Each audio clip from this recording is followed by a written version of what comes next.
Assalamualaikum warahmatullahi wabarakatuh. Yang saya hormati, Ibu Ratri Rahayu, Magister Pendidikan, selaku dosen pengampu mata kuliah landasan pendidikan.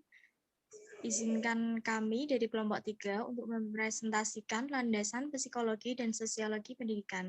Anggota dari kelompok 3 yaitu yang pertama Adni Naila Aktina, selanjutnya Salma Ragil, selanjutnya Syifa Hisnillah, dan yang terakhir Khairina Muktafia. Untuk presentasi kali ini akan diawali oleh Salma Ragil. Kepadanya dipersilahkan.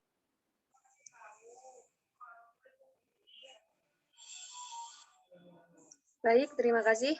Di sini saya akan menjelaskan tentang pengertian psikologi dan sosiologi pendidikan. 1. Psikologi pendidikan adalah penerapan teori-teori psikologi untuk mempelajari perkembangan, belajar, motivasi, pengajaran, dan permasalahan yang muncul dalam dunia pendidikan. 2. Sosiologi pendidikan. Sosiologi pendidikan adalah ilmu yang membicarakan dan menjelaskan hubungan-hubungan sosial yang mempengaruhi individu untuk mendapatkan serta mengorganisasi pengalaman. Dari kedua pengertian di atas, dapat disimpulkan bahwa psikologi dan sosiologi pendidikan ilmu mempelajari tentang faktor-faktor berhubungan dengan pembelajaran, baik itu berkaitan dengan kejiwaan anak ataupun hubungan sosial antara pendidik dengan anak. Kedua, fungsi psikologi dan sosiologi pendidikan. Untuk fungsi psikologi pendidikan bagi pendidik, 1. Memberikan pengajaran dan pelajaran terhadap peserta didik sesuai dengan perkembangan jiwa mereka. 2. Mengenal dan memahami keberadaan setiap peserta didik secara utuh, baik secara individu maupun kelompok. Ketiga, memperlakukan peserta didik sesuai dengan keadaan jiwa yang dialami. Keempat, membantu peserta didik dalam mengatasi masalah pribadi yang dihadapi. Kelima, mewujudkan psikologi yang tepat dalam belajar mengajar. Sedangkan fungsi sosiologi pendidikan bagi pendidik menurut buku Fungsi Sosiologi 2012 sebagai berikut. 1. Fungsi eksplanasis, yaitu dalam menjelaskan atau memberikan pemahaman tentang fenomena yang termasuk ke dalam ruang lingkup pembahasannya. Kedua, fungsi prediksi, yaitu meramalkan kondisi dan permasalahan pendidikan yang diperkirakan akan muncul pada masa yang akan datang. Ketiga, fungsi utilasi, yaitu menangani permasalahan-permasalahan yang dialami dalam kehidupan masyarakat seperti masalah lapangan kerja, pengangguran, dan lain-lain yang memerlukan dukungan pendidikan dan masalah penyelenggaraan pendidikannya sendiri. Itu yang bisa saya sampaikan. Sepenuhnya saya kembalikan kepada moderator.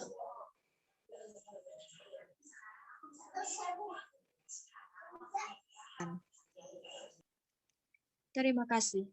Selanjutnya, materi selanjutnya akan disampaikan oleh Syifa Hisnillah. Kepadanya dipersilahkan. Assalamualaikum warahmatullahi wabarakatuh. Sini bentuk-bentuk landasan psikologi dan cara sosiologi pendidikan. Psikologi pendidikan memiliki 3 bentuk, yaitu 1. Psikologi perkembangan, 2. Psikologi pembelajaran, 3. Psikologi sosial.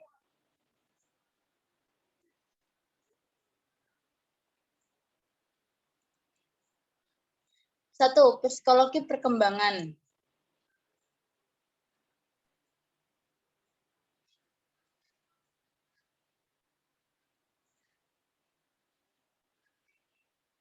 Ada 3 teori atau pendekatan tentang perkembangan. Pendekatan yang dimaksud adalah Nayan Sodik 1989. Pendekatan pertahapan perkembangan individu berjalan melalui tahapan-tahapan tertentu. Pada setiap tahap memiliki ciri-ciri khusus yang berbeda dengan ciri-ciri pada tahap yang lainnya. Pendekatan diferensial. Pendekatan ini dipandang individu itu memiliki kesamaan-kesamaan dan perbedaan-perbedaan atas dasar itu lalu orang-orang. membuat kelompok-kelompok. Anak-anak yang memiliki kesamaan dijadikan satu kelompok. Maka terjadilah kelompok berdasarkan jenis kelamin, kemampuan intelek, bakat, ras, status sosial ekonomi, dan sebagainya. Pendekatan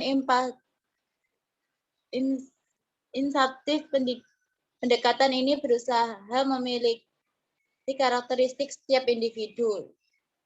Dapat saja disebut sebagai pendekatan individual, melihat perkembangan seseorang secara individual.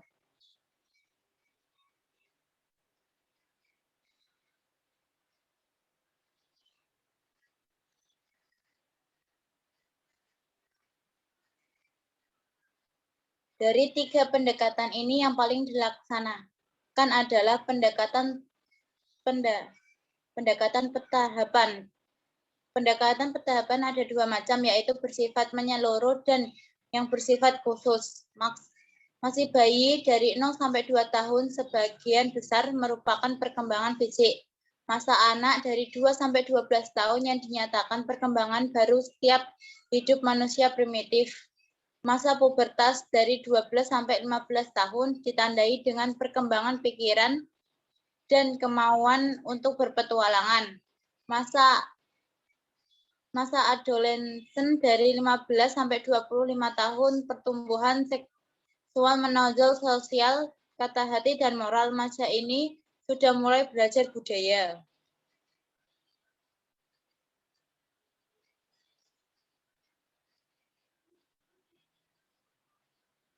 Menurut Jean Piaget dalam Siddhartha 2007.203, ada 4 tingkatan perkembangan kognisis, yaitu periode sensorimotor pada umur 0 sampai 2 tahun, periode prosional pada umur 2 sampai 7 tahun, periode operasi kontraks pada umur 7 sampai 11 tahun. Periode operasi formal pada 11 tahun sampai 15 tahun.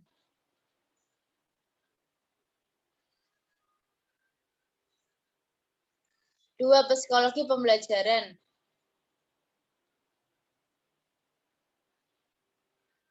Psikologi pembelajaran menurut Pripyat 2007.206, belajar adalah perubahan perilaku yang telah permanen sebagai hasil pengalaman, bukan hasil perkembangan, pengaruh obat atau kecelakaan, dan bisa melaksanakan pada pengetahuan lain serta mampu mengomunikasikannya kepada orang lain. Ada sejumlah prinsip belajar menurut Gardner 1979 sebagai berikut.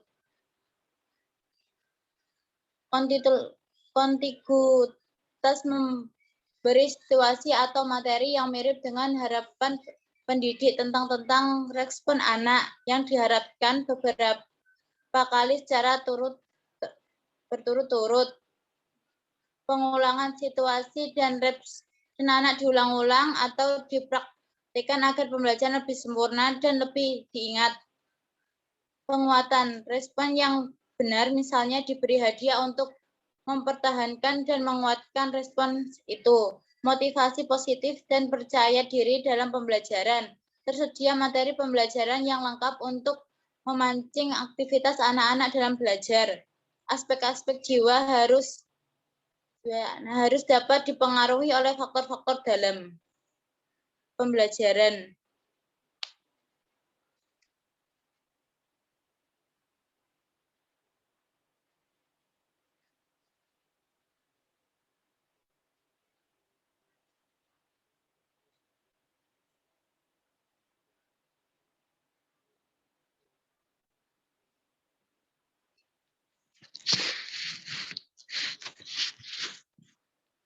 Para ahli psikologi cenderung untuk menggunakan pola-pola tingkah laku manusia sebagai suatu modal yang menjadi prinsip-prinsip belajar.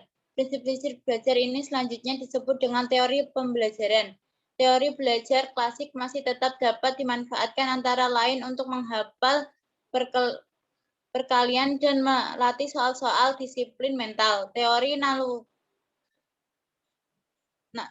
naturalis bisa dipakai dalam pendidikan luar sekolah, terutama pendidikan seumur hidup. Teori pembelajaran berharfiosme bermanfaat dalam mengembangkan perilaku-perilaku nyata seperti rajin, mendapatkan skor tinggi, dan berkelahi, dan sebagainya. Teori belajar kognitif digunakan dalam membelajar materi-materi yang rumit yang membutuhkan pemahaman untuk memecahkan masalah dan untuk mengembangkan ide.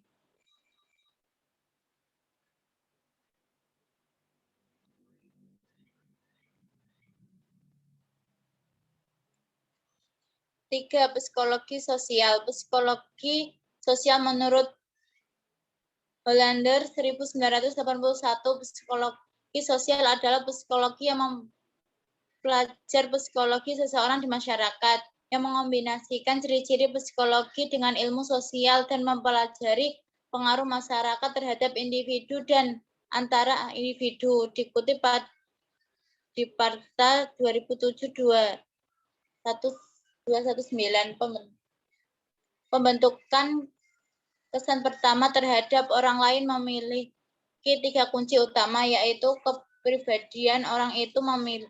Mungkin kita pernah mendengar tentang orang itu sebelumnya atau cerita-cerita yang mirip dengan orang itu, terutama tentang kepribadiannya. Perilaku orang itu. Ketika melihat perilaku orang itu setelah berhadapan, maka hubungan dengan cerita-cerita yang pernah didengar. Tiga, latar belakang situasi. Kedua, data di atas, kemudian diikat dengan situasi pada waktu itu. Maka dari kombinasi ketiga data itu akan keluarlah kesan pertama tentang orang itu. Dalam dunia pendidikan, kesan pertama yang positif yang dibangkitkan pendidik akan memberikan kemauan dan semangat belajar anak-anak. Motivasi juga merupakan aspek psikologi sosial, sebab tanpa motivasi tentu seseorang sulit untuk bersosialisasi dalam masyarakat. Sehubungan dengan itu, pendidikan punya kewajiban untuk menggali motivasi anak-anak agar muncul sehingga mereka dengan senang hati belajar di sekolah.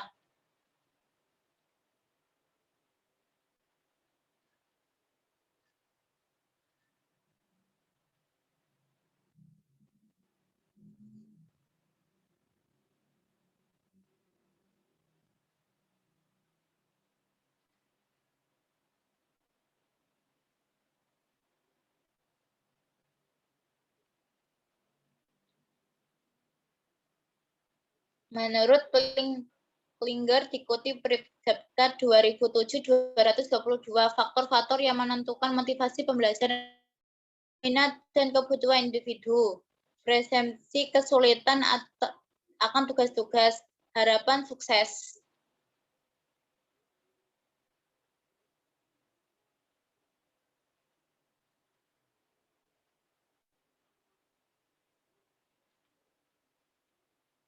Berikut ini adalah cara landasan sosiologi pendidikan dengan memberi pengetahuan mengenai bagaimana berperilaku yang diharapkan dalam keseharian serta diaplikasikannya dalam masyarakat dengan tujuan yang dapat mendukung upaya pendidikan karakter. Di antaranya adalah untuk membantu siswa dalam mengembangkan potensi kebajikan sehingga terwujud dalam kebiasaan yang baik, hati, pikiran, perkataan, sikap, dan perbuatan.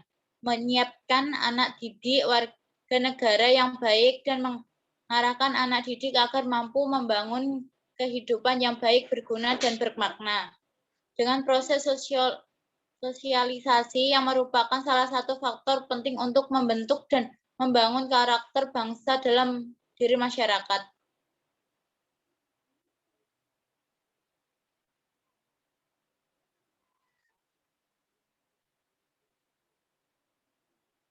Ruang lingkup psikologi dan sosiologi pendidikan. Ruang lingkup. Kepada kami ucapkan terima kasih. Selanjutnya, ruang lingkup psikologi dan sosiologi pendidikan akan disampaikan saya sendiri, Fairina Muktafia. Terima kasih. Ruang lingkup psikologi dan sosiologi pendidikan. Yang pertama, ruang lingkup psikologi pendidikan. Ruang lingkup psikologi pendidikan menurut para ahli dari berbagai literatur psikologi itu ada 3, yaitu yang pertama pokok bahasan mengenai belajar, yang meliputi teori-teori, prinsip-prinsip, dan ciri-ciri khas perilaku belajar siswa. Yang kedua, pokok bahasan mengenai proses belajar, yakni tentang tahapan perbuatan dan peristiwa yang terjadi dalam siswa.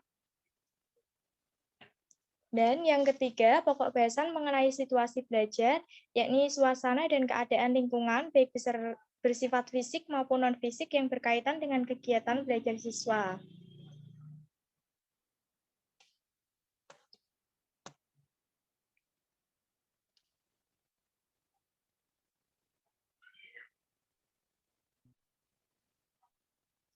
Sedangkan ruang lingkup menurut para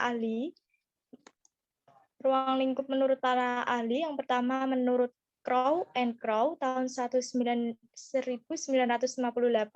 itu dibagi menjadi 10, diantaranya ada faktor-faktor pembawaan dan lingkungan yang berpengaruh terhadap proses belajar, sifat-sifat dari proses belajar, hubungan antara tingkat kematangan dengan kesiapan belajar, pentingnya pendidikan terhadap perbedaan-perbedaan, perubahan-perubahan jiwa yang terjadi dalam proses belajar.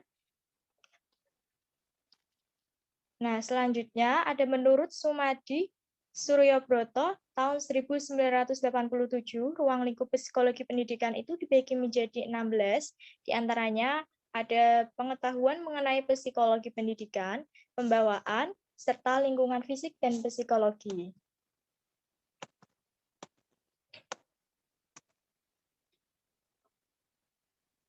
Sedangkan untuk ruang lingkup sosiologi pendidikan, menurut Bookever itu ada 4 bahasan. Hubungan sistem pendidikan dengan aspek masyarakat lain, yang di dalamnya itu mempelajari tentang fungsi pendidikan dalam kebudayaan, hubungan sistem pendidikan, dan proses kontrol sosial. Selanjutnya yang kedua, hubungan kemanusiaan di sekolah. Di dalamnya itu mempelajari tentang sifat kebudayaan sekolah, khususnya yang berbeda dengan kebudayaan di luar sekolah, serta pola interaksi sosial atau struktur masyarakat sekolah. Yang ketiga, pengaruh sekolah pada perilaku anggotanya. Di dalamnya mempelajari peran sosial guru, sifat kepribadian guru, serta pengaruh kepribadian guru terhadap tingkah laku siswa. Yang keempat, sekolah dalam komunitas. Di dalam sekolah dalam komunitas ini, di dalamnya mempelajari tentang analisis tentang proses pendidikan seperti yang tampak terjadi pada sistem sosial komunitas kaum terpelajar dan hubungan antara sekolah dan komunitas dalam fungsi kependidikannya. Cukup sekian dari ruang lingkup. Materi selanjutnya akan disampaikan oleh Admin Naila Agustin.